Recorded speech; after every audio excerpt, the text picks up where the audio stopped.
Hey, this is Emily at Oz Inflatable Kayaks, and in this video we're looking at how to inflate the Quest Solo Inflatable Kayak from Jaspara. This is a really simple kayak to inflate. You take everything out of the bag. You should have a kayak, foot pegs, deck lifts, fin, and seat. There is a repair kit as well and a pump in there. All of the valves are at the one end, at the stern of the kayak. Make sure you get that little stem in the middle so that it's popped up. You just push and it'll go down and up. And that means it's on inflate, which basically means that no air is going to come out of the chamber as you're inflating. So when you finish inflating, you take the pump off. It shouldn't go psh.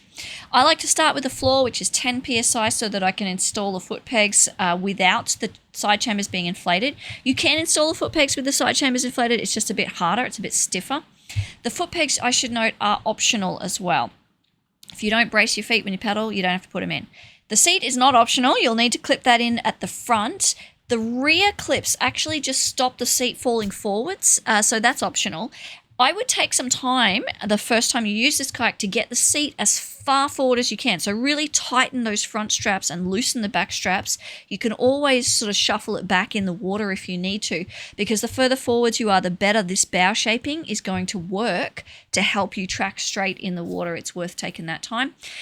When you go to the next side chambers, the side chambers are 3 to 5 psi each. So 3 if you're lighter, 5 if you're heavier, 4 in the middle, and this is going to depend on performance.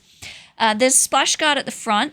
I would recommend this, but it is strictly speaking optional. If it's a very calm day, you probably don't need it. The one at the rear is actually really useful if you're pulling up on a beach and there's little waves kind of breaking over the back of your kayak there. If the splash guard's not there, all the water just runs straight in. So it's a good idea to pop that in too. The valve caps would go on. They're a fail-safe. So the valve should hold air without the caps on, but it's a good safety feature. Now, there is a fin included, but you don't need to use it for this kayak. We basically put it on so that you could put on a propeller. But if you want a bit of extra tracking, you're welcome to. Super lightweight kayak. If you have any questions about the Quest Solo kayak from Jaspara, please get in touch. This is Emily at Oz Inflatable Kayaks.